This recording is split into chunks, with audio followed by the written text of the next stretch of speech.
días, ¿cómo están, queridos amigos, amigas? Qué gusto saludarles en este día viernes, al fin viernes, dirán algunos, 26 de abril de 2024. Bueno, ¿qué pasa en este día? Vamos a hablar acerca de varios temas, pero vamos a empezar con algo realmente muy doloroso y muy preocupante que está ocurriendo lastimosamente en un centro de protección especial para niños, niñas y adolescentes, esto en Macas.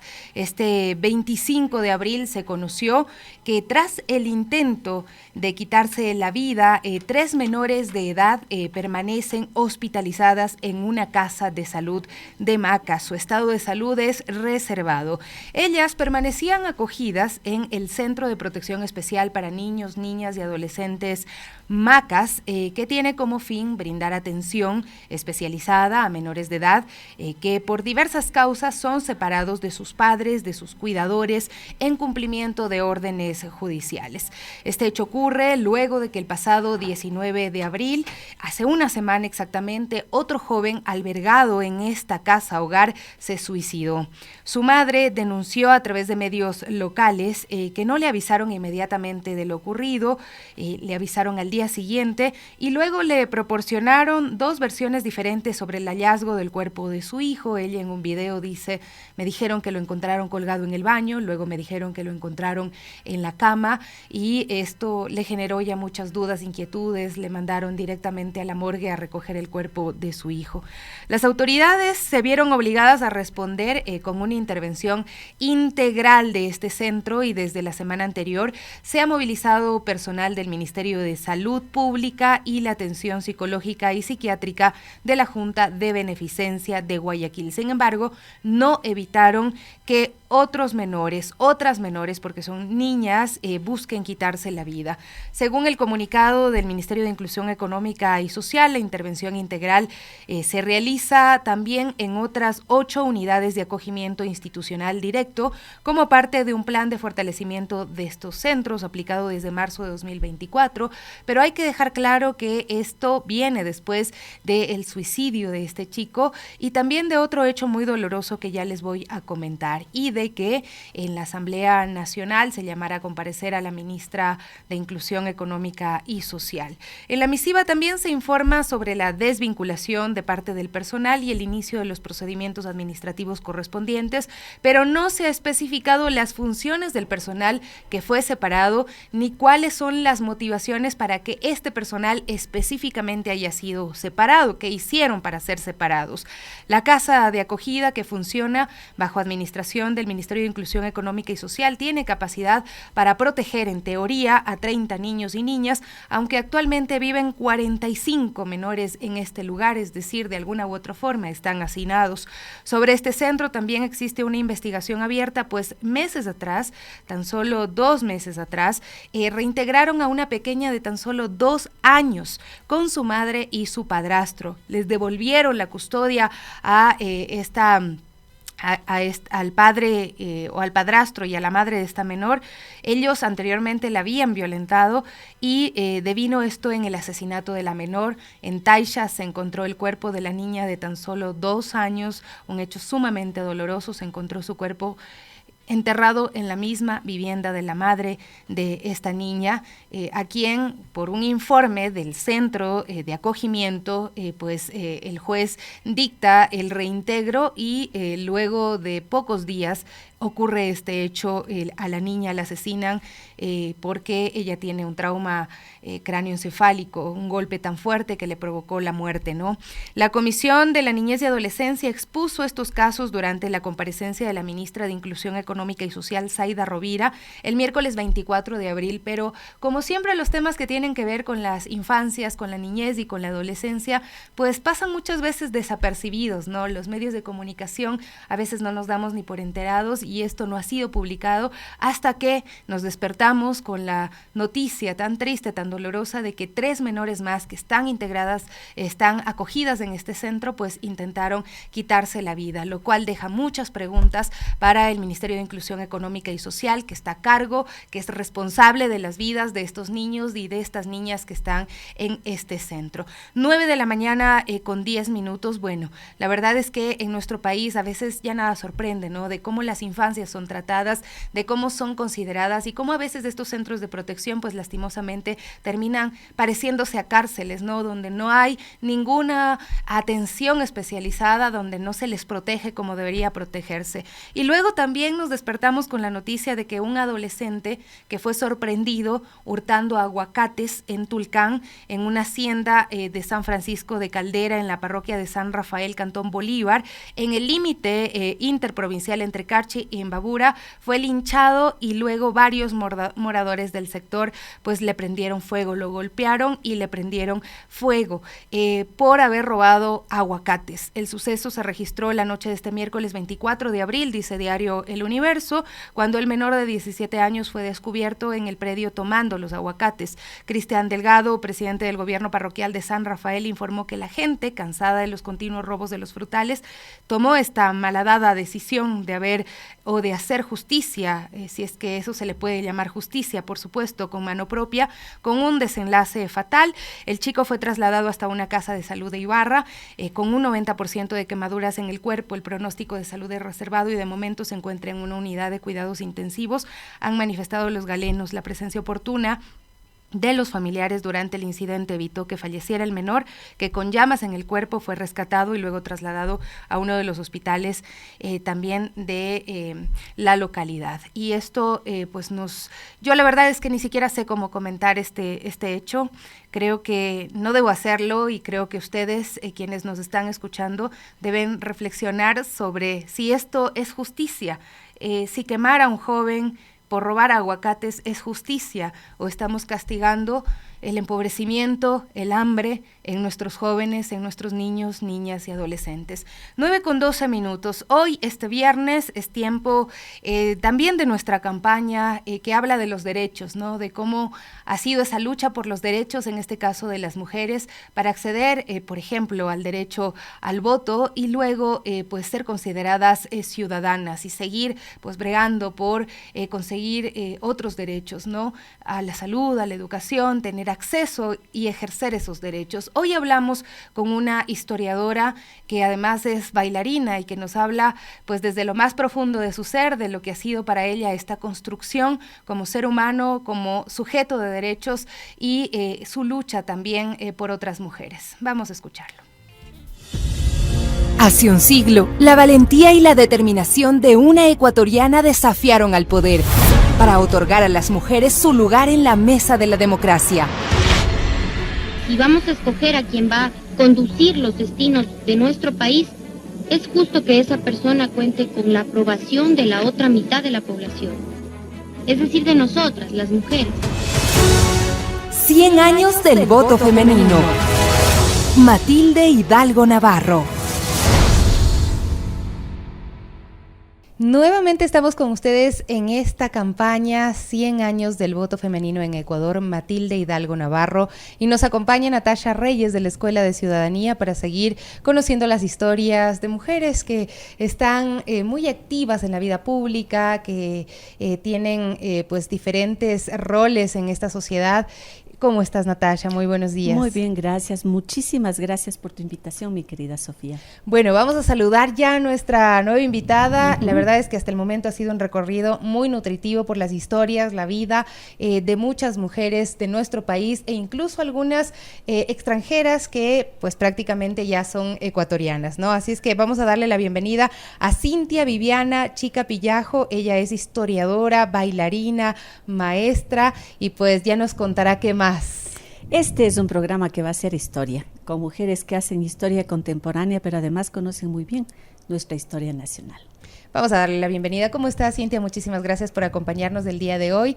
Estamos conmemorando contigo los 100 años del voto femenino en Ecuador y recordando a Matilde Hidalgo Navarro. Muchísimas gracias, Natasha, Sofía, un gusto para mí estar aquí. De verdad agradezco la invitación y pues como ustedes mismos lo han dicho, mujeres contemporáneas que no solo hacemos historia o estudiamos o leemos o también escribimos la historia, sino que también nos apasionamos de ella. Gracias. Qué bien, muy bien que nos hayan aceptado esta invitación. Y en este caso, Cintia nos va a hablar no solo de historia, sino también de algo que a ella le apasiona mucho, que es la danza.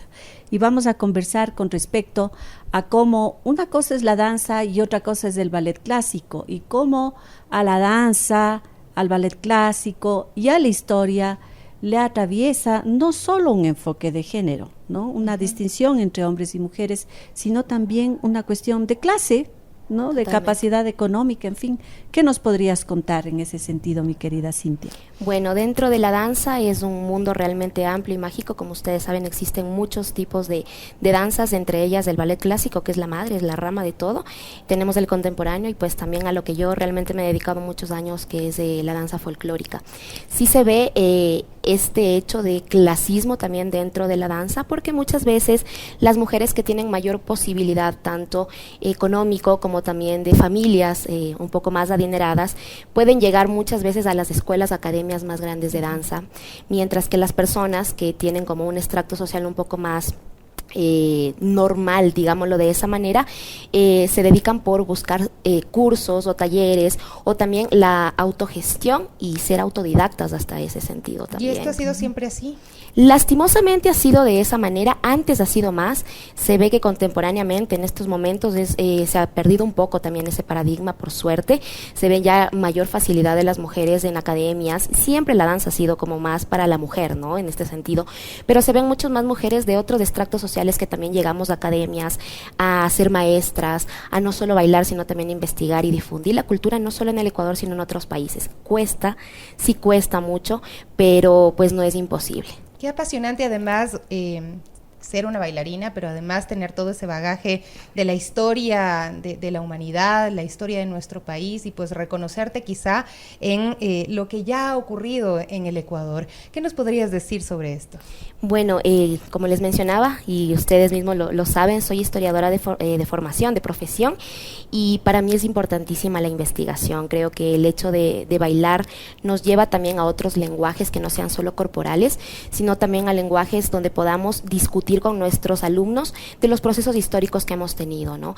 Si hablamos de lo que es la danza folclórica y en nuestro país o Latinoamérica, tenemos un sinfín de temáticas para conversar, un sinfín de fiestas para conversar y repensar también qué estaba pasando en ese momento y qué podemos hacerlo en la actualidad. Dentro de la danza folclórica, vemos también el papel de la mujer tan fuerte dentro de las danzas, porque es lo que les comentaba hace un momentito. Ustedes ven en Latinoamérica, en el folclore latinoamericano, las mujeres en el Perú, en Bolivia, en Ecuador, somos más producidas para bailar. Y si vamos a las comunidades, ustedes ven un sinfín de prendas que usan las mujeres, al contrario de los hombres, son un poco más llanos. En ese sentido, es como la danza, por medio de la danza, por medio de ese lenguaje, podemos también contar historias. No solo bailar una coreografía o escuchar una canción e interpretarla, sino que también educamos a la gente por medio de la danza, con una historia. Claro. Por ejemplo, tú me acabas de traer a la memoria el hecho de la famosa refalosa, ¿sí? Que es la danza chilena, ¿no? Y ahí tenemos un personaje histórico bastante importante, que es la Javiera Carrera, hermana de otros independentistas. Se dice que en la casa de los Carrera en Chile se hacían las tertulias, donde se invitaba a bailar la refalosa. Pero el pretexto era reunirse para huir, porque los curas no iban a bailar, ¿no es cierto? Ni las monjas tampoco. No, entonces huían de la iglesia y del poderío en general para poder tener sus conciliábulos emancipadores, ¿no? En Ecuador, ¿de quién te acuerdas que haya hecho más o menos lo mismo? Y el ejemplo más claro, Manuelita Sáenz, Manuela Cañizares, también dentro de los bailes que se daban en esa época, en el proceso independentista, se reunían en sus grandes salones. Obviamente toda la gente estaba en este proceso de bailar, de disfrutar la fiesta, pero muchas veces se escapaban por un ladito a seguir con este proceso de emancipación, de idear el cómo independizarse, ¿no? Y justamente lo que me comentabas de la refalosa, hay una danza también en la Argentina que se llama la refalosa federal, donde también bailaban los federales, y obviamente del proceso independentista de la Argentina, y se bailaba mucho tanto los gauchos federales con las mujeres mulatas, con las mujeres afros. Entonces muchas veces se ve cómo la historia llega también a la danza, al movimiento, y se representa de esa manera, porque incluso en los vestuarios se puede ver su gaucho también, su gaucho sureño de La Pampa, también vestido con su pantalón cribado, con sus botas de potro, con su facón, que es con lo que él peleaba, su poncho con el que él se envolvía en el brazo, el arma para poder pelear, pero baila con su mulata, con su mujer afrodescendiente que llegaba a las tierras del Río de la Plata en ese entonces, y ella todo con su vestimenta más sencilla y sus movimientos más cadenciosos y más corpulentos también de esa manera. Y ellos también cuentan esa historia, de cómo llegaban, bailaban en esas tertulias, pero también estaban ahí ideando el cómo dar la libertad. Acá cuando hablamos de nuestro país, en nuestro contexto, ¿dónde vemos y en qué escenarios se prestaban para la danza o qué registros tenemos de los primeros danzantes o de estas expresiones artísticas que se dieron en nuestro país? Bueno, la danza en nuestro país ha existido, ustedes saben, hay ritmos y danzas precolombinas, sin embargo no existen tantos registros, obviamente en cronología sí lo cuentan cómo era, ¿no? Las danzas mucho más de percusiones, de silbatos, pero registros de bailarines como tal, recién ya para el siglo XX se empezó a dar como un registro más fuerte de bailarines que empezaron a formarse no solo aquí sino también en el extranjero y que tenían sus agrupaciones. Podemos rescatar nombres como por ejemplo Patricia Ulestia, que fue una de las más icónicas de la danza en nuestro país, una gran maestra, una gran bailarina, que no solo bailó, sino que también difundió nuestra danza y desde otra corporalidad, porque también trabajaba los movimientos contemporáneos, los movimientos del ballet clásico también en otros países. Podemos ver el caso de Virginia Rosero, podemos ver el caso de Carlos Quinde, el mismo Rafael Camino, que empezaron a hacer un recorrido de la danza en nuestro Ecuador. Se empezó a presenciar los bailarines y las agrupaciones conformadas difundiendo nuestra cultura. Oye, y en esto hay un tema muy interesante porque tú te hiciste una referencia a la Argentina, pero vamos a caminar un poquito más al norte y le tienes a Uruguay, ¿no es cierto? Con el candomblé. Claro. Sí. Y en el candomblé la presencia de la negritud. Totalmente. ¿Qué pasa con la negritud en América Latina? La danza y estos procesos liberatorios. Qué importante este tema, ¿no? Hay que abordarlo. Sí, Dentro de la danza, bueno, se ve un proceso bastante fuerte si hablamos de la Argentina y del Río de la Plata en ese entonces, ¿no? Del virreinato.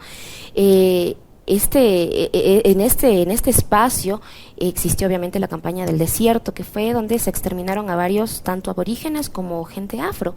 Sin embargo, algunos como que resistieron, porque incluso hubo también esta mixtura, esta mezcla, ¿no?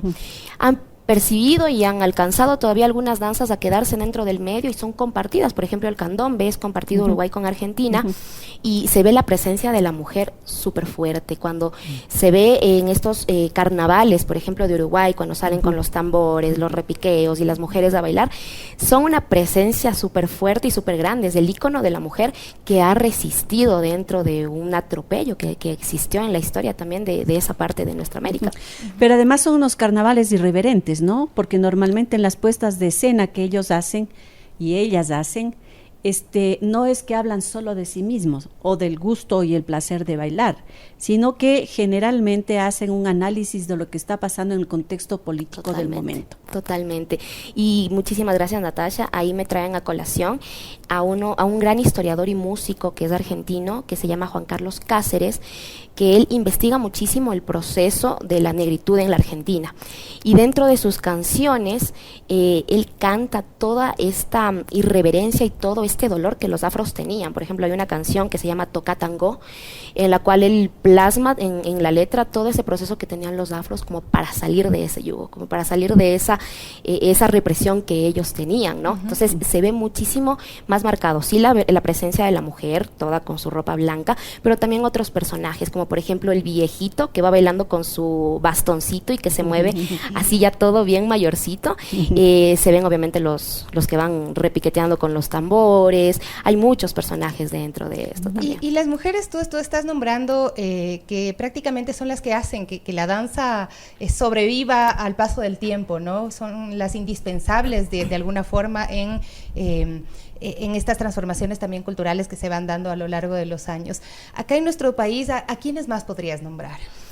Más que personajes, yo quisiera nombrar sobre todo a la gente afrodescendiente del Valle del Chota. Es uno de los ejemplos más claros de cómo la mujer es un ícono importantísimo, porque si hablamos de un baile de la bomba del Chota, que es lo más característico de esta zona, podemos ver a las mujeres que bailan con su botella en la cabeza, ¿no?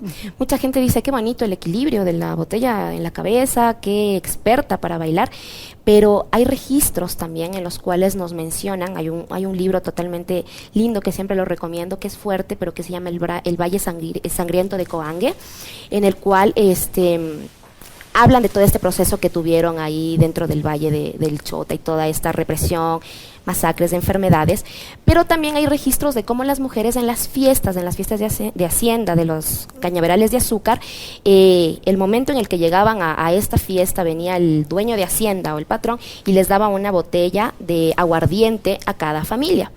La mujer lo que hacía era tener su botellita.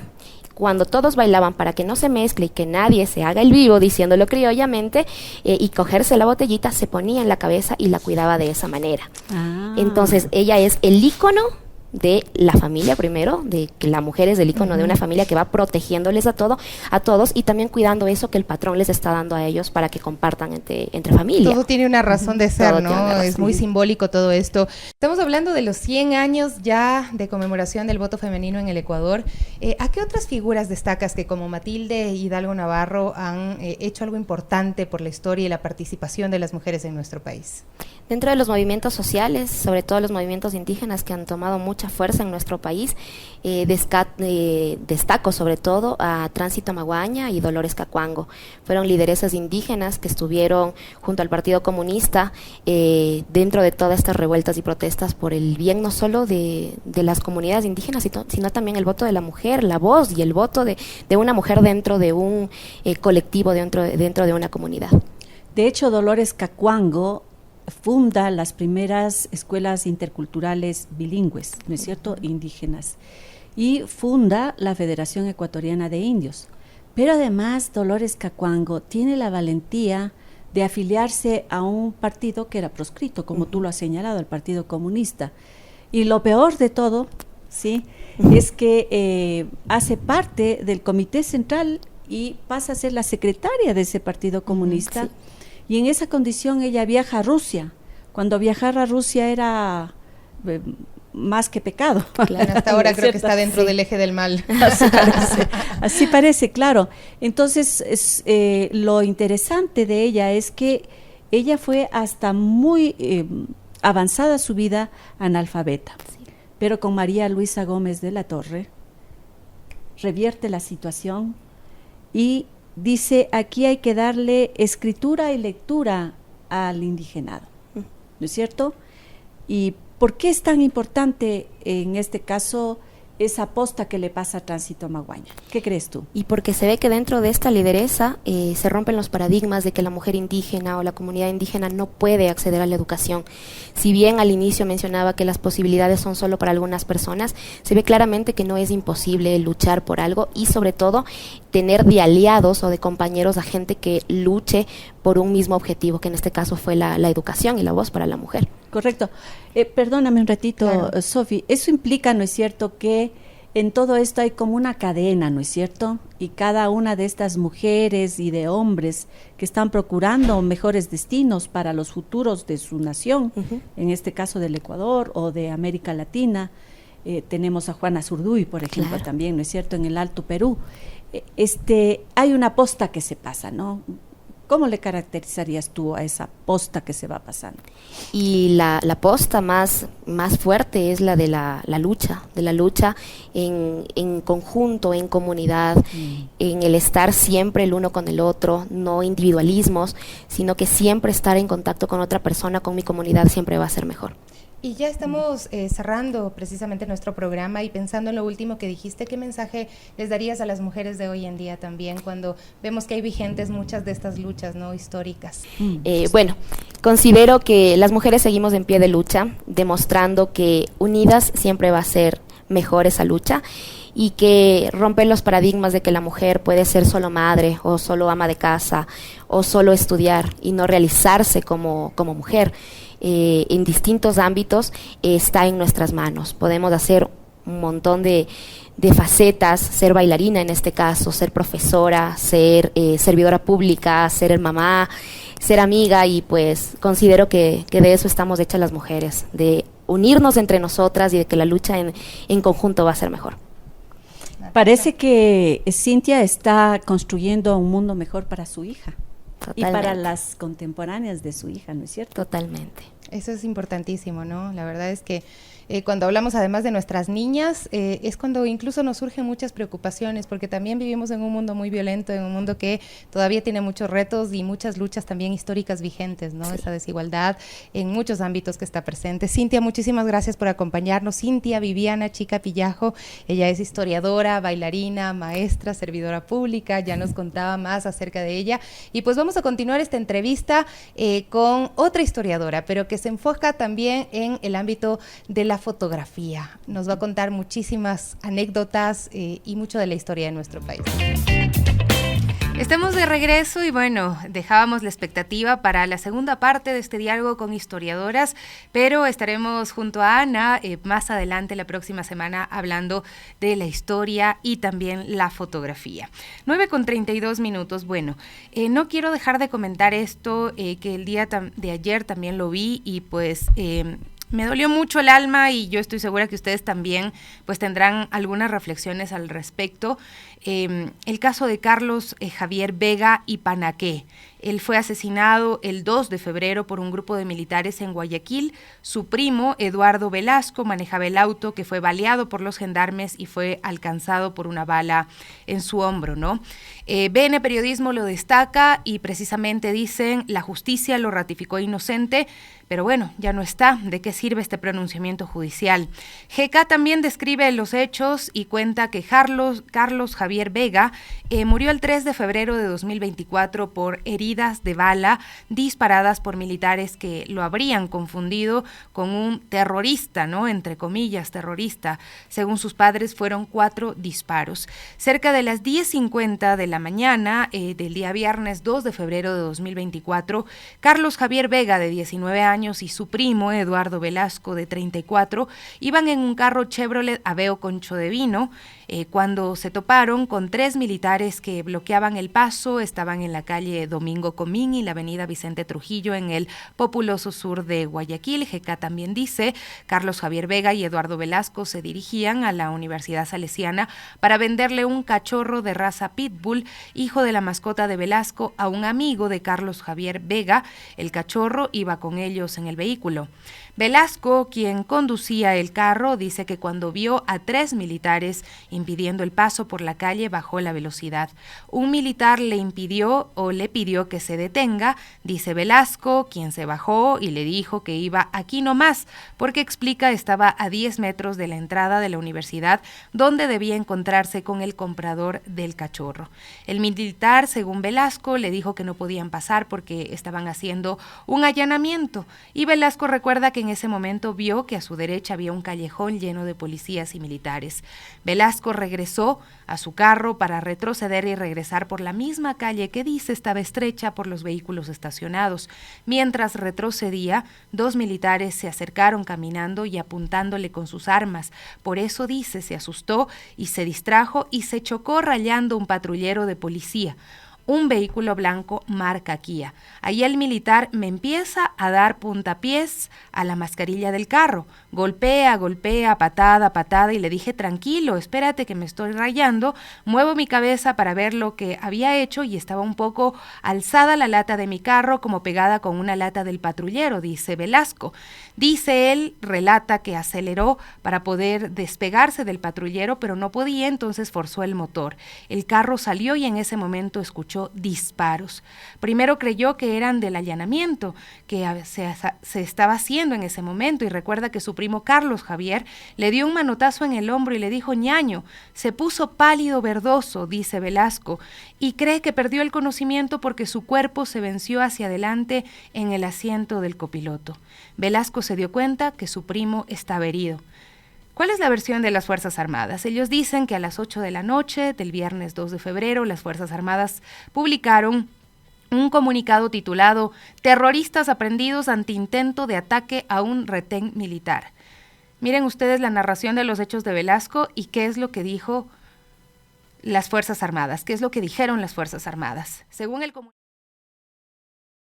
en Guayaquil, un vehículo Chevrolet Aveo color rojo intentó evadir el control embistiendo al personal militar e impactando contra el vehículo de la patrulla. El documento dice que la respuesta de las Fuerzas Armadas fue disparar para precautelar la seguridad del personal. Además, dice que empezaron la persecución alcanzando al vehículo metros más adelante y constataron que 2 presuntos terroristas se encontraban heridos. Según el boletín oficial, los heridos recibieron primeros auxilios y fueron llevados al hospital. Y junto al texto que publicaron, hablando de terrorismo, una del carro con las 4 puertas abiertas y los impactos de las balas en la ventana del copiloto. Al lado del carro está un militar en cuclillas y una persona con un short morado boca abajo, quien es Carlos Javier Vega, el joven que falleció. La segunda fotografía está dividida en 2. Al lado izquierdo está Eduardo Velasco boca abajo con el hombro y brazo izquierdos ensangrentados. Velasco mira la cámara, pero su rostro está pixelado. En la otra foto de la derecha está de nuevo Carlos Javier Vega, la cabeza hacia un lado y con el brazo izquierdo tocando su cintura. Ese día los medios de comunicación, con base en el comunicado de las Fuerzas Armadas, publicaron noticias tituladas "Terroristas fueron aprehendidos ante intento de ataque a retén militar". Terroristas intentaron atacar un retén militar. Terroristas. Hombres fueron aprehendidos tras intento de ataque a retén militar en Guayaquil. Eduardo Velasco dice: nunca los embestí, nunca les tiré el carro, nada de eso sucedió. Eduardo Velasco es taxista y después de que la justicia ratificara la inocencia de su primo y de él también, que fueron procesados por terroristas, ha publicado este video BN con este testimonio. Vamos a escuchar. El comunicado que se sube a las redes sociales en páginas oficiales de la Armada, nos tildan de terroristas, el cual cuando ya tomaron procedimientos los señores de la policía, los señores militares, revisaron todo el vehículo, nunca encontraron ni armas, no encontraron droga, nosotros no tenemos ningún tipo de antecedentes penales. Mi primo era cristiano, pertenecía a una banda, sí, de cantantes de la iglesia, él tocaba el bajo. Yo soy una persona que me defiendo en el ámbito de taxista. Trabajo en una cooperativa, vendo pasteles, hago el comercio, a eso me dedico. Por eso yo les decía, ¿por qué me dispararon si no somos nada? ¿Y ellos qué respondieron? Solo a lo que ya me tiran al piso, ahí es que ya me comienzan a golpear, me pisan la cabeza, a mi primo también lo golpean, mal herido, estando mal herido, lo golpean, le pisan la cabeza. Ya cuando llega la policía, ellos se abren. Primero fue todo con la Armada, los de la Armada. Ellos fueron los que me tiraron al piso, ellos fueron los que me pisaron. Una vez que llegó la policía, es que cogen y me piden que les desbloquee mi teléfono. Yo les desbloqueé mi teléfono y ahí es que el policía le pregunta delante mío, yo en el piso, ¿qué pasó? El militar le dice, tomamos procedimiento. Abre el teléfono y dice, ¿pero qué pasó? Él es taxista, aquí están toditos los grupos de taxi. Y yo le digo, sí, soy taxista, efectivamente, o sea, no, ahí comenzaron, revisaron el carro, ninguna pieza robada, el carro no estaba reportado como robado, yo alquilaba ese carro para trabajar, para movilizarme y hacer mi trabajo. Y en ese momento, ¿cuál era la situación de tu primo? Ahí estábamos esperando que llegue la ambulancia. Los disparos fueron hacia las llantas, pero por la irregularidad del área, el vehículo se movió y por la impericia del conductor produjo de esos lamentables sucesos que ocurrieron. Es que es indignante escuchar realmente la declaración de las Fuerzas Armadas decir que dispararon a las llantas cuando evidentemente hubo un disparo al hombro y un disparo al joven, a Carlos Javier, que terminaron asesinándolo. La pregunta es, ¿qué va a pasar ahora que ratifican la inocencia de Carlos Javier? ¿De qué va a servir esta sentencia? ¿Cuáles son los precedentes que se van a sentar después de que hemos votado en una consulta popular llamando a que haya vía libre para que personas armadas, militares armados, puedan estar en las calles y hagan lo que quieran. Cuando la ciudadanía lo que hace es gritar, disparen y luego pregunten. ¿Y si es tu hermano? ¿Y si es tu primo? ¿Y si es alguien a quien tú quieres? ¿Si es tu esposo? ¿Si es alguien a quien valoras muchísimo? ¿Qué dirías? ¿Qué pensarían? ¿Cómo habrán votado en la consulta popular los familiares de Carlos Javier? Nos lo preguntamos, ¿no? Porque pensamos que nunca nos va a pasar, que estos abusos nunca van a llegar a nuestras puertas y pues termina ocurriendo. Tan solo 19 años, este chico no podrá nunca más pues llegar a su casa, abrazar a sus seres queridos, tocar. Él tocaba en una banda de una iglesia cristiana. Bueno, la verdad es que es muy doloroso. Estamos ya con Gaby Cruz a esta hora de la mañana. ¿Cómo estás, Gaby? Muy buenos días. Buen día, mi Sofi. Buen día, amigos y amigas de las Guarmis. Doloroso escuchar estas noticias, estas declaraciones de las familias que pierden a su familiar, pierden a un ser querido, y hay que decirlo, ¿no? Por negligencia, y no puede catalogarse como un error, o como ellos lo mencionan, ¿no? Que el disparo no iba directo y que era por protección, etcétera, etcétera. No puede ser así, y es como bien dice Sofi, no estamos exentos, tenemos que estar siempre atentos, alertas, porque Dios no quiera puede pasarnos algo similar o alguien cercano, y es ahí cuando nos damos cuenta de la realidad y lo que está pasando. Y por eso también, Gaby, es importante el tema de las narrativas, cómo se construyen, ¿no? Porque es fácil comprar el titular de las Fuerzas Armadas y dar por hecho algo que están diciendo, cuando hay que investigar primero qué es lo que ha ocurrido. 9:44, Gaby, ayer también pacientes de dializadoras, entre ellos adultos mayores en sillas de ruedas, cerraron la avenida Teniente Hugo Ortiz y Solanda con el objetivo de ser escuchados. Así es, ellos aseguran que el gobierno les debe más de un año, una suma total de $8 millones, y exigen respuestas al presidente Daniel Noboa sobre estas faltas de pagos, y que lamentablemente ellos van meses sin su tratamiento. Es muy lamentable, pero tenemos aquí nuestro reportaje de nuestra compañera Evelyn Caiza, que nos cuenta más detalles.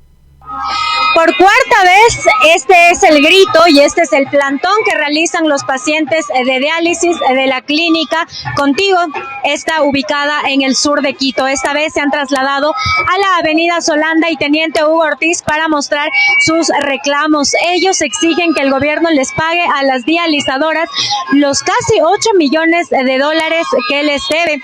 Acá se leen pancartas con "la salud es nuestro derecho, exigimos el pago, ayúdennos que nuestro mensaje llegue a las autoridades y al presidente". Vamos a conversar con la directora de la clínica, que ha hecho que los pacientes se tomen las calles. Lamentablemente son personas de la tercera edad, personas con bastones, personas en sillas de ruedas, que están acá poniendo el cuerpo, poniendo el grito, poniendo la voz, para ver si el gobierno nacional les escucha y les soluciona. Vamos a conversar. ¿Cómo estás? Buenos días. Cuéntanos, el gobierno les adeuda casi $8 millones a más de 230 pacientes. ¿Cuáles son las afectaciones? Bueno, buenos días. Mi nombre es Evelyn Ramos, soy la directora administrativa del Centro de Diálisis de Alicón. Como bien lo acabo de mencionar, el gobierno nos está adeudando $8 millones, y eso contando que solo es a la clínica de diálisis de Alicón, que es a la que nosotros pertenecemos. Actualmente nosotros dializamos 230 pacientes que corren el riesgo de morir si no reciben el tratamiento 3 veces por semana. ¿Ustedes conversaron ya con las autoridades? ¿Qué es lo que les han indicado? ¿Han tenido acercamiento con la asamblea? Sí, nosotros ya hemos tenido un acercamiento previo con una de las asambleístas, Margarita Tingo, quien nos abrió sus puertas en su despacho, pero lamentablemente hasta ahora no hemos visto gestión. Hemos acudido a las coordinaciones zonales, al Ministerio de Finanzas, pero lamentablemente su respuesta es: tengan paciencia, sean creativos, pero no podemos tener paciencia y ser creativos con pacientes que dependen de su tratamiento para vivir. ¿Cómo se ha mantenido la clínica en este año que no han tenido recursos? ¿Cómo están costeando los insumos, los médicos? Bueno, hemos tratado de racionar lo más que se puede. Lamentablemente los proveedores ya nos cierran las puertas, pues la deuda va a más de un año, desde enero del 2023. Ya no nos quedan insumos para dializar a los pacientes y tenemos miedo de que tal vez en algún momento esto pueda perjudicar su propia vida. Así es. ¿Cuál es el llamado al presidente, el llamado a la autoridad, al IES, al Ministerio de Salud Pública, para que solucione esto? Por supuesto, el llamado es: señor Noboa, Usted prometió cambio. El cambio no solo es la seguridad, es la salud de los pacientes. Los pacientes necesitan vivir y tienen derecho a la vida. Le pedimos conciencia para que los fondos que tiene el Estado y el gobierno también sean destinados a la salud de los pacientes. Okay, muchísimas gracias. Vamos también a conversar con los pacientes que se han dado cita acá. ¿Cómo está, mi señor? Buenos días. Usted es un paciente, familiar de un paciente que se está viendo afectado por esta falta de presupuesto.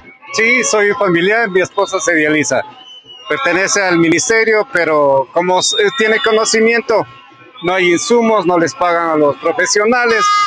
Entonces yo diría que al gobierno que por favor se preocupe un poquito más de la salud, que no estés en otras cosas, sino que la salud es una prioridad para todos. ¿Cómo se está viendo su esposa afectada? ¿Qué le ha pasado en su salud debido a esto? Sí, sabe que se dializa 4 horas, 3 días por semana, 4 horas.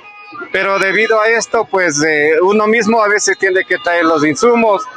No hay plata, no hay insumos aquí en la clínica. Claro, usted sabe que si uno se tuviera plata, estuviera en una clínica privada, pero como no se tiene, tenemos que recurrir al ministerio. Ok, muchísimas gracias, mi señor. Bueno, esto es lo que se registra acá, les insistimos, en la avenida Solanda y Teniente Hugo Ortiz, en donde los pacientes han decidido tomarse las calles. Ellos aseguran que es la única manera de ser escuchados por el gobierno nacional. La gente está un poco molesta, sin embargo, deben entender que los pacientes están muriendo.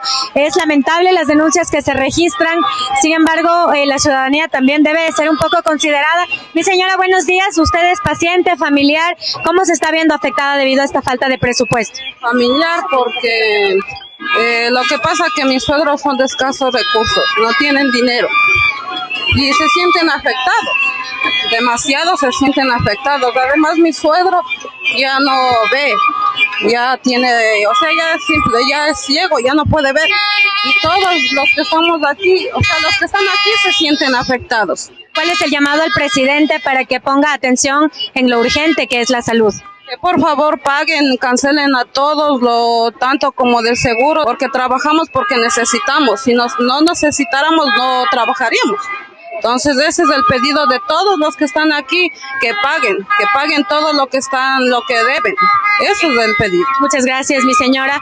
Vamos un poquito más adelante para que ustedes vean cómo incluso personas de la tercera edad, personas con bastones, están plantadas frente a los buses pesados que les pitan, que les dicen que les den paso. Sin embargo, las personas les dicen, ojalá usted no le pase, ojalá usted no necesite que algún momento hagamos esta protesta por usted.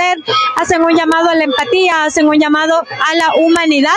Ellos están por acá con carteles, con pancartas, con pitos. Vamos a conversar también con las personas de la tercera edad que se han dado cita acá para ver qué es lo que nos comentan, porque es inhumano verlos y es fundamental darles voz.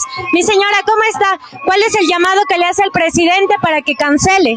Señor presidente, pon el corazoncito en tu corazón, conmuevas a esas mujeres que estamos haciendo la diálisis. Yo ya no puedo, firme. Mi hermana se encuentra enferma. Yo enferma, tengo que lidiar con una enferma. Y estoy aquí por mi diálisis. Esa máquina es mis riñones. Por favor, mueva el corazón y pague a toda la gente. Los insumos queremos, por favor. Señor presidente, para las votaciones si quisieron, no. Pero ya se sentaron al puesto y se olvidaron. Ya, mi señor, muchísimas gracias. Y bueno, es realmente inhumano, parte realmente el corazón, registrar estos escenarios acá en plena calle, adultos mayores plantados con sillas de ruedas, con bastones, gritando, no están siendo escuchados. Es más de un año que el gobierno le debe a estas dializadoras, son 8 millones y dicen que no se ponen al día. Es el llamado a la autoridad desde acá, desde la avenida Solanda y Quimiac, en donde se registra una fuerte manifestación de los pacientes con diálisis. Bueno, realmente es muy fuerte ver a personas adultas mayores, ¿no? Y todavía nos queda un reportaje más de nuestra compañera que también estuvo el día de ayer con adultos mayores que están en hogares del MIES, que tampoco están recibiendo los pagos, ¿no? Y pues estos servicios corren riesgo. Pero Gaby, estamos en este sub y baja emocional un poco el día de hoy. Siempre mantenemos esta idea de que sí, tenemos mucha noticia real, mucha noticia negativa en nuestro país, pero siempre hay un contraste, siempre hay que hablar también en positivo, la vida también hay que seguirla, es la verdad. Y bueno, hoy día vamos a hablar también de cultura, lo que hemos hecho también en estos días, y es que el colectivo Lunacran presentará la Casa 1028, ¿no? Esta leyenda, si es que algunos conocen, yo creo que quiteños y quiteñas deben saber de esta leyenda de la Casa 1028, y bueno, el colectivo Lunacran nos va a presentar esta obra, y bueno, nos acompañan en este momento ya Rita Pinos y Luis Páez, actores de la obra, así que bienvenidos, Luis, bienvenida Rita, y buenos días, bienvenidos a Las Warmis. Muy buenos días, muchas gracias por la invitación, estamos completamente agradecidos y claro, invitándoles también para este sábado y domingo en el Teatro Variedades. Presentamos esta gran obra de la Casa 1028 para toda la familia. Entonces, cordialmente invitados, todos y todas. Bueno, Rita, cuéntanos un poquito cuál es el personaje que interpretas y qué es lo que va a ver la ciudadanía que pueda disfrutar de esta presentación. Bueno, el colectivo Lunacran, todos nos encontramos muy emocionados por presentarnos, como ya dijo mi compañero.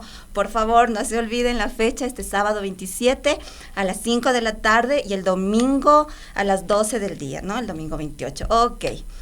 ¿Qué personajes van a ver? Pues somos un grupo profesional de actores, todos tenemos diversos personajes. En mi caso, pues hago de niña, hago de viejita, y tienen ustedes aquí a la Bella Aurora. Después de algunos años, pero aquí está Bella Aurora.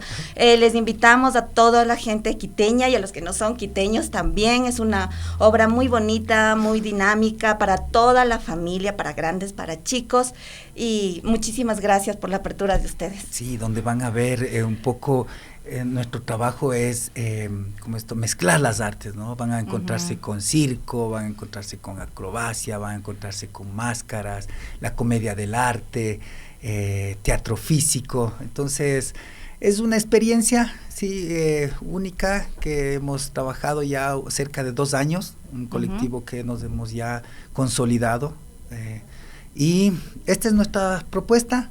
Se viene también una nueva producción que estamos trabajando, que se llama La Tunda, es una leyenda de Esmeraldas. Entonces, estamos encaminados un poco en las leyendas, en los cuentos de Eso iba a decir, ¿cómo así las leyendas? ¿Por qué son importantes las leyendas para ustedes? Bueno, nosotros retomamos lo que es las leyendas, las tradiciones, los mitos. Sí, es muy importante, creemos que es muy importante para revalorizar nuestra cultura, nuestra identidad, regresar a las leyendas, regresar a los mitos, ¿no? Y apoyarse en eso para seguir creando, ¿no? Propuestas, obras para que peguen en este tiempo, ¿no? En este tiempo actual. Sí, qué maravilloso, Luis y Rita.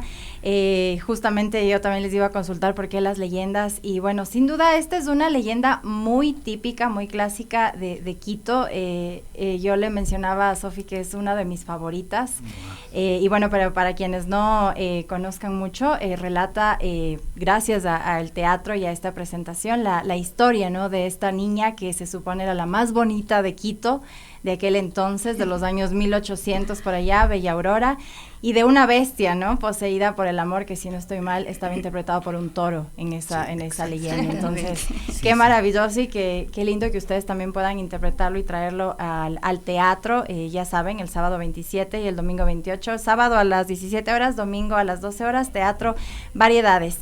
¿Cómo pueden adquirir las entradas? ¿En dónde? ¿Cuáles son los costos? Para que nos comenten también. ¿Es familiar o es para personas adultas?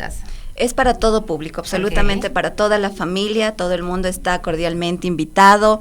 Las entradas la pueden adquirir sea vía link o en la página web www.teatrosucre.com, o si no, las personas pueden dirigirse directamente a la taquilla del Teatro Nacional Sucre. Les esperamos encantados de la vida. Pero bueno, mejor tratar de obtener antes la entrada si es que se puede, ¿no? Porque además este teatro es muy bonito y también dará como la oportunidad para estar en el centro histórico, ¿no? Para darse una vueltita por ahí. Ahora con el metro se puede llegar más fácil. ¿Qué le dirían a la ciudadanía sobre precisamente esta necesidad de reactivar el turismo desde estos elementos como son el arte y la cultura?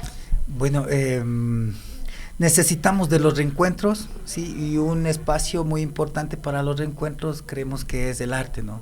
El arte es un eje transversal donde las materias, todas las materias tendrían que pasar por el arte, ¿no? Para sensibilizarnos un poco más. Nuestro trabajo es eso, crear una obra que tenga sentido de leyenda, con una construcción histórica, que vengan y se rían de principio a fin, ¿sí? Y también es una cuestión del toro, ¿no? Esto de de lo que le matan al torito. Entonces, hemos hecho una investigación para ir dejando bien claro un tema, ¿no? Que es el respeto a los animales. Bueno, sí, ahora sobre todo ese debate aún mucho más importante, ¿no? Porque hemos visto que a pesar de que incluso hay un pronunciamiento popular de la ciudadanía en contra de las corridas de toros, hoy en el Consejo Metropolitano está algún concejal por ahí que seguramente tiene amigos toreros, se le ocurrió que podemos pasarnos la norma por alto, ¿no? Que podemos proponer algo que medio disimule y vuelva a estas corridas que implican la muerte del animal, que implican celebrar un acto cruel, ¿no? Con los animalitos, pero bueno, muchísimas gracias por acompañarnos, el tiempo se nos hace cortísimo siempre, pero queda esa invitación, ¿no? Quisiera que ustedes la remarquen y sobre todo que pongan en valor lo que significa asistir al teatro. Bueno, muchísimas gracias, como les dije a ustedes, gracias a ustedes por la apertura, realmente los artistas necesitamos de estas puertas para que la ciudadanía pueda conocer de nuestro trabajo, un trabajo hecho con mucho esmero, con mucho cariño, y recuerden que las leyendas son parte de nosotros, son parte de nuestra cultura, y eso nos permite conocernos y reconocernos y valorizarnos a nosotros mismos. Cordialmente invitados para este sábado 27 y domingo 28. Perfecto. Muchísimas gracias, Luis. Muchas gracias, Rita. Ya saben, del colectivo Lunacran presentan la casa 1028 este fin de semana en Quito, en el Teatro Variedades. Bueno, nosotras vamos a hacer una corta pausa, pero ya regresamos con más aquí en Las Guarmes. Bueno, estamos de regreso, 10 de la mañana con 3 minutos. Gaby, vamos a hablar de salud sexual femenina, algo de lo que no se habla tanto y realmente es importante, es necesario tener claridad sobre que estos temas no pueden seguir siendo tabús porque implican nuestra salud, implican nuestra vida, son decisiones que pueden marcar un antes y un después. Así es, y justamente tras cámaras igual le mencionaba a Sofi, qué importante es la salud preventiva también, y esto sin duda es parte. Así que saludamos a la doctora María May Ortega, asesora de asuntos médicos y científicos, con quien vamos a tratar este importante tema, la salud sexual femenina y reproductiva también. Doctora, muy buenos días y bienvenida a Las Guarmes. ¿Qué tal? Buenos días, ¿cómo están? Un gusto acompañarlos. Muchísimas gracias. Bueno, ella, bien decíamos, es asesora de asuntos médicos y científicos de Diven Prodifare, y hay que hablar de enfermedades de transmisión sexual, de planificación en temas de salud sexual femenina. ¿Qué es lo primero que diría, lo primero que deberíamos tener claridad? Bueno, en realidad para una educación sexual adecuada, considero que tenemos que empezar con los pacientes desde que son niños, ¿no? Desde que son niños, enseñarles sobre qué procesos, qué cambios físicos, qué cambios emocionales y hormonales van a tener durante el periodo de la pubertad. En el tema de mujeres no solamente es eso, ¿no? Sino que tenemos muchos cambios muy importantes, como por ejemplo su primera menstruación, entre otras cosas más. Entonces desde ahí tenemos que partir con la educación. Posterior a ello, bueno, ya empezando la pubertad, quizá dependiendo de la evolución de cada niño, que es diferente. Hoy en día, en la actualidad, vemos que generalmente los niños a partir de los 10, 11, 12 años ya empiezan a tener su primera relación sexual, que en realidad es algo muy prematuro. Pero dado el caso en que eso se llegue a dar, es muy importante desde esa edad, si es necesario, ya empezarles a hablar de los cuidados que se tiene que tener, de cómo evitar las enfermedades de transmisión sexual, de cómo prevenir un embarazo adolescente que hoy en día, bueno, vemos que está en auge. Sí, en nuestro país, lastimosamente, las políticas públicas no han funcionado y somos el segundo país, entiendo, de la región con mayor cantidad de embarazo adolescente, y muchos de esos casos también se producen por temas de violaciones. También hay que decirlo, en nuestro país, lastimosamente, las niñas, los niños son víctimas de abuso sexual.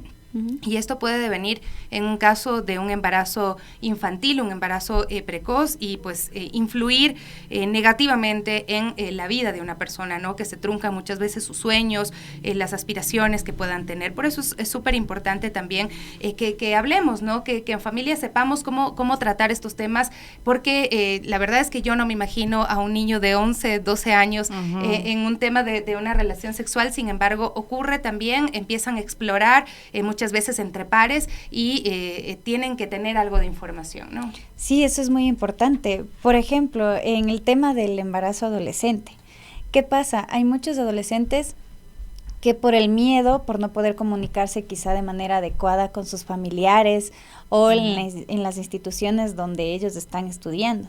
Entonces, ¿qué pasa en esas personas que van y se compran en la farmacia o compran a personas extrañas, buscan la manera y se toman métodos abortivos sin saber la manera adecuada de cómo consumirlos, qué hacer, de qué fecha o en qué periodos lo pueden hacer? Entonces, no tienen las indicaciones necesarias para lo que se debe realizar, y más que todo son personas que todavía no tienen un consentimiento de sus padres, ¿sí? Entonces, en esos casos es complicado, ¿no?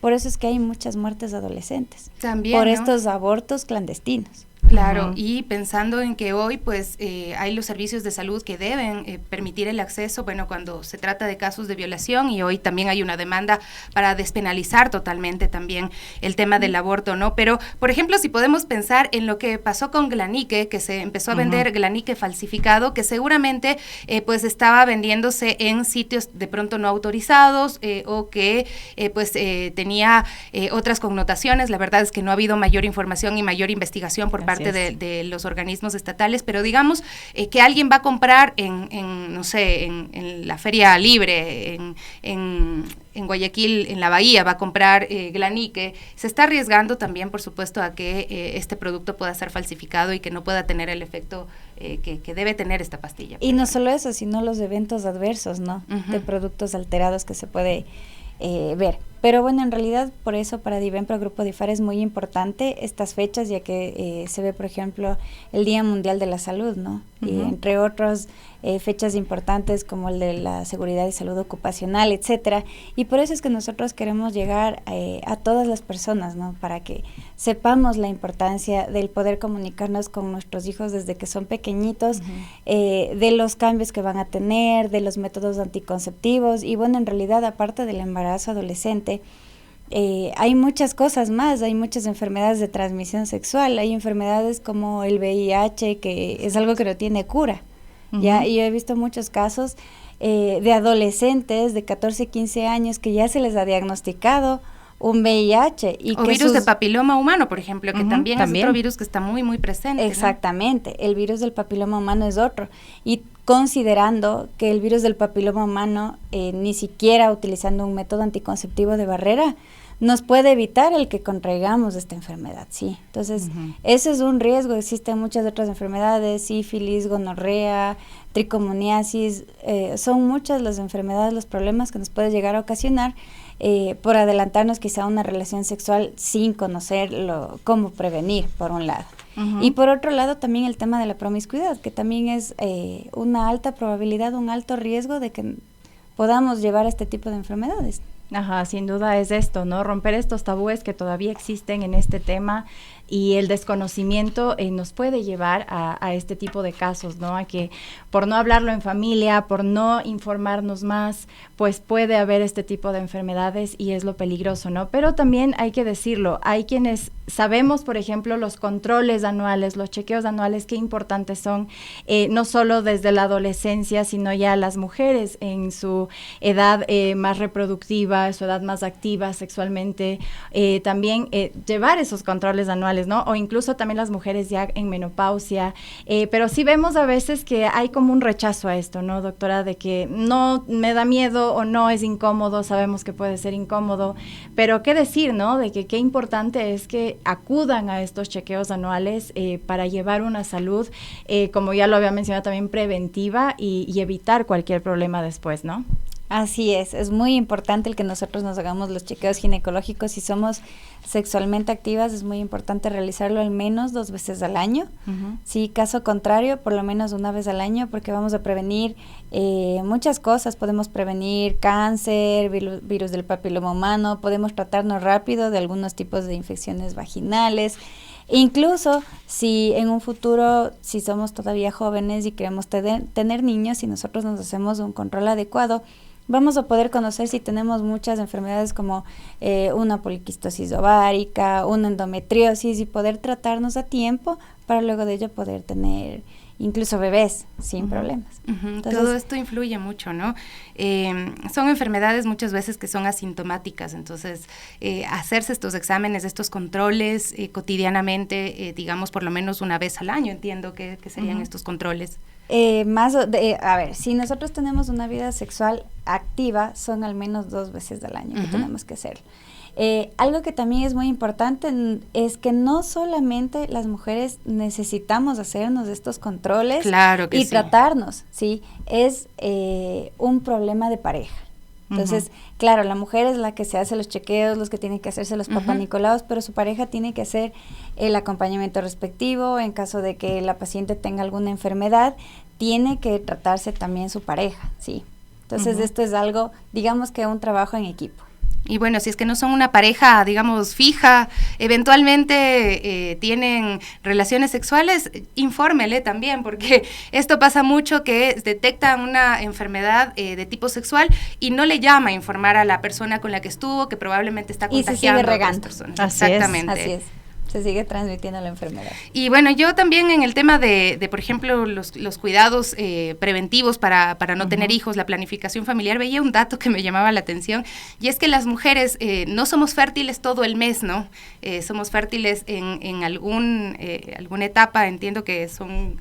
En la ovulación. Los 5 antes y 5 4 después, 5 ¿no? días, de así la es. ovulación. Los hombres sí son fértiles todo el tiempo, pero la mayoría de métodos de anticoncepción nos los cargamos las mujeres cuando implican temas hormonales y demás, cuando ellos podrían resolverlo más fácil, ¿no? Con una vasectomía, por ejemplo. Entonces hay que hablar de todo esto, hay que dejar estos tabús de lado y hablar de salud sexual femenina y de planificación también en temas sexuales. Muchísimas gracias, doctora, por acompañarnos. Es importantísimo pues poder tener información. La doctora María Maya Ortega, asesora de Asuntos Médicos y Científicos de Divenpro, DIFARE, que hoy estaba con nosotros acá en el programa de las Guarmis. Muchas gracias. Muchas gracias con ustedes también por la invitación. Y bueno, son las 10 de la mañana y 13 minutos. Nosotras hacemos un pequeño corte, pero regresamos con más de las Guarmis. 10:15. Bueno, gracias a Loli, que está conectada, Guillermo Santillán, Rodrigo Zurita, Adriana Mosquera, un abrazo súper fuerte. Narraba esta circunstancia de que su madre se dializaba y una diálisis en una clínica privada cuesta alrededor de $4,000, nos dice Adriana, desde su experiencia, ¿no? Se supone que este servicio debería proveerse a las familias que lo necesitan, porque obviamente es un tema de vida o muerte y es algo que es imposible de sostener en cualquier economía. Yo creo que incluso la gente que tiene muchísimo dinero, incluso los millonarios, pues se les haría difícil tener que pagar una diálisis con la frecuencia que se necesita para sostener con vida también a una persona que tiene estas enfermedades crónicas de sus riñones. Así es, pero también tenemos que hablar de otros temas, y es que la atención también a los adultos mayores se ve afectada, y bueno, las personas cuidadoras de estos adultos mayores que bueno, son atendidos por el MIES y están en riesgo, ¿no? Por falta de pagos, y de pagos varios, no solo a ellos, sino también al tema de alimentación, del lugar. Entonces, esto se está agravando y, o sea, son adultos mayores, ¿no? Estamos hablando también de los enfermos que necesitan diálisis, y ahora hablamos de adultos mayores que pueden quedarse ahí sin ningún recurso, pues porque el Estado no les paga. Y bueno, esta semana, Gaby, hemos hablado de los centros de educación infantil del MIES. Niños y niñas. Estamos hablando de las dializadoras, estamos hablando de hogar de adultos mayores, y también los proveedores que tuvieron que meterse a la plataforma financiera Norte, pues para exigir que se pague, porque no pueden sobrevivir desde el año pasado sin los pagos que deben llegar a sus hogares también. Vamos a ver la nota de nuestra compañera Evelyn Caiza. No solo los centros infantiles o las casas de acogida son de las instituciones que se ven afectados debido a la deuda que el MIES mantiene. Esta mañana nos hemos trasladado al Valle de los Chillos a un plantón, ya que la institución, el Ministerio de Inclusión Económica y Social, también les debe a las casas del adulto mayor. Esta vez la gente del hogar de adulto mayor San Ignacio de Loyola se ha plantado a las afueras del MIES del Valle de los Chillos para exigir un año que esta institución les adeuda. Vamos a conversar con el director para ver qué es lo que nos comenta. ¿Cómo está? Buenos días, cuéntenos a cuánto suma la deuda y desde cuándo es. Buenos días, gracias a Radio Pichincha. Hay una deuda que tiene el Ministerio de Inclusión Económica y Social con el Hogar San Ignacio, que ya asciende a los $68,000, que es del convenio del 2024, y así también del 2023 hay una deuda que viene desde septiembre, que están impagos. Estamos 8 meses impagos del personal que es del convenio con el MIES. Entonces creo que ya es un tiempo extremadamente suficiente, extremadamente se han cumplido los plazos para poder primero prestar el servicio. Creo que el servicio de los adultos mayores es, incluso la Constitución lo garantiza como atención prioritaria, pero vemos que el gobierno hace caso omiso a estas circunstancias. Entonces, ¿qué debemos hacer? No nos toca otra salida que protestar y exigir los derechos de los trabajadores, que tienen derecho a un salario, tienen derecho a un sueldo, y este convenio tiene que respetarse. Sobre todo, respetar a los adultos mayores y respetar a los trabajadores. ¿Cuántos trabajadores y trabajadoras se están viendo afectadas por esta deuda? En un total de 20 trabajadores. ¿Y cómo están sacando adelante el hogar con los adultos mayores? Mira, hasta el momento ha sido un esfuerzo que hemos hecho bajo fondos propios, pero los fondos ya se han acabado, ya se han terminado los fondos y no podemos avanzar más. El asunto ha llegado a un punto caótico, que es lo que nos ha hecho ya hacer una medida de hecho para protestar y exigir los derechos, tanto de los trabajadores como de los adultos mayores. ¿Ustedes han tenido algún acercamiento ya con la autoridad previo a esto? ¿Qué les han informado? Hasta aquí nos han dado largas, pero este momento entendemos que nos va a recibir el director distrital, que es un nuevo, porque tampoco ha habido estabilidad en los directores, ¿no? Hemos tenido desde enero 3 directores que han durado semanas, uno un mes, y entendemos que desde el día de ayer hay un nuevo director. Entonces veamos hasta dónde podemos llegar, pero el asunto es que tenemos ya la necesidad urgente de recibir esos dineros que están atrasados por parte del MIES. ¿Cuánto suma la deuda? $68,000 del total del 2024, solo del 2024. ¿Esto y del año anterior? Del año anterior una cantidad similar, $36,000. Muchas gracias. Vamos también a conversar con la administradora. ¿Cómo está, Katy? Buenos días. Sí, ¿cómo se están viendo afectados? Vemos que son madres de familia que tienen familias detrás, ¿no?, que mantener. Sí, bueno, mis compañeras, como informó el doctor, son 20 trabajadoras, 10 en convenio con el MIES y 10 de parte de la corporación, pero detrás de cada una de ellas hay familias, hay niños. Las compañeras pues prácticamente ya no tienen para cubrir sus necesidades básicas, y esto nos ha llevado a protestar. Nosotros como directivos, como administración, hemos cumplido con toda la documentación que se nos exige y requieren, pero lamentablemente no hay esta corresponsabilidad del Estado. Como dijo el doctor, están violentando los derechos de los adultos mayores y de los trabajadores que todos los días van a cumplir con su deber a pesar de que no se les ha pagado. ¿Qué afectaciones están viviendo los adultos mayores debido a esta falta de presupuesto? Bueno, nosotros al momento, gracias a la corporación, a ellos no les ha faltado nada, pero como indicó el doctor, ya no tenemos los recursos. La alimentación lo está cubriendo la corporación, porque el proveedor tampoco ya nos quiere dejar los alimentos, porque lo hacemos mediante CERCOV y ya le adeudamos demasiado. A pesar de eso, la corporación sigue comprando la alimentación para que los adultos mayores no les falte esto. Las autoridades del MIES han visto que estamos presentes, han visto que ustedes están y han dicho que les van a recibir. Esperemos que esta reunión sea fructífera. ¿Y qué es lo que esperan ustedes? Bueno, nosotros lo que tenemos ya es el número de CUR. Lo que queremos es que como director distrital vaya a finanzas y se presione por el pago, porque los CUR están en finanzas. Queremos que se presione por el pago, porque nosotros hemos cumplido con todo y lo que queremos es que nos desembolsen el dinero para poder pagar a los trabajadores y cumplir con lo que indica el cronograma que se presenta acá en la institución. Okay, muchísimas gracias. Bueno, es la protesta que se registra a esta hora y los carteles un poquito dice: trabajamos con grupos vulnerables, estamos exigiendo nuestro derecho porque estamos cumpliendo con nuestro deber. Por acá también dicen: mi sueldo es mi derecho, trabajamos con grupos vulnerables, es lo que indican. Bueno, por parte de los señores que protestan, de las señoras trabajadoras que protestan, también vienen las quejas de que ellos necesitan mantener a sus familias. Vamos a conversar un poco para ver qué es lo que nos cuentan. ¿Cómo está mi señora? Buenos días, ¿cómo está? Nos quieren comentar cómo se están viendo ustedes afectadas debido a esto. Sí, bueno, prácticamente nosotros hemos tomado la iniciativa también con la directiva de que nos apoyen, ¿no? Porque prácticamente sí, ya son bastantes meses que están atrasados y realmente, como usted sabe, para eso trabajamos y realmente sí necesitamos. Tenemos familia, tenemos hijos y realmente sí nos ha afectado mucho esta paga impuntual que nos han realizado. ¿Cómo están subsistiendo sin los salarios de casi un año? Sin los salarios de casi un año. Sí, prácticamente, bueno, hemos sobrevivido por el apoyo de las familias. Ahora ya se están agotando los recursos que hemos tenido también, porque siempre hay ese ahorro, pero lamentablemente ya se está agotando y de hecho en algunas compañeras ya no los tienen ni para ir al trabajo ni para salir del trabajo, incluso en la comida con los estudiantes, en este caso que tenemos hijos estudiando y que realmente sí necesitamos mucho. ¿Cuál sería el llamado al presidente para que ponga atención en estos temas urgentes y que son además de grupos de atención prioritaria?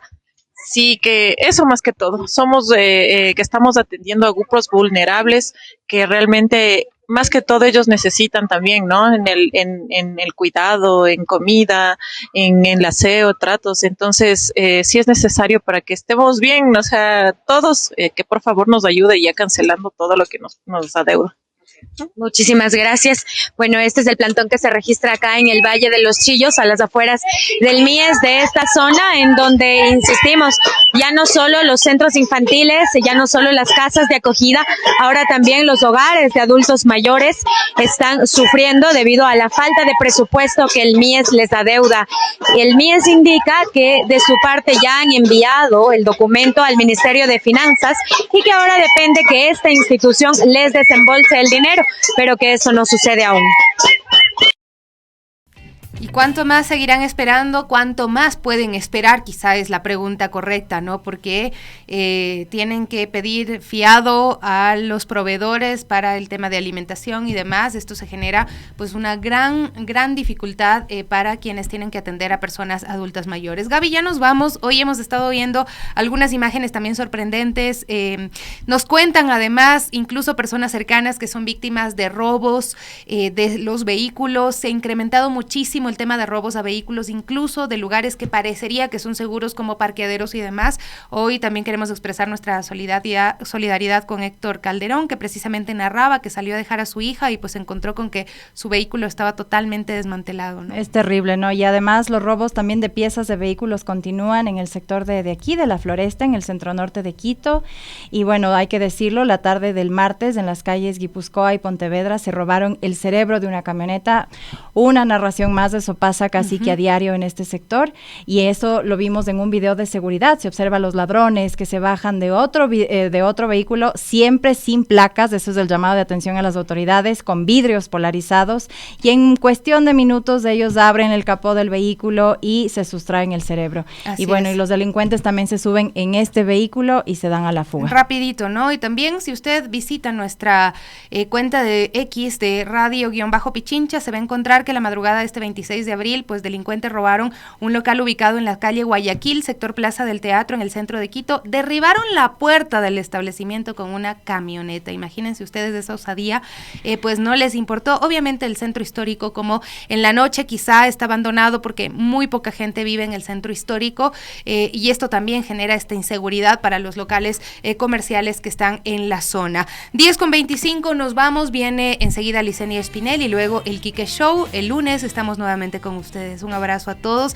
Mañana nos vemos en Amaguaña, que se convertirá en el nuevo destino de colores. Qué hermoso. Y bueno, buen fin de semana.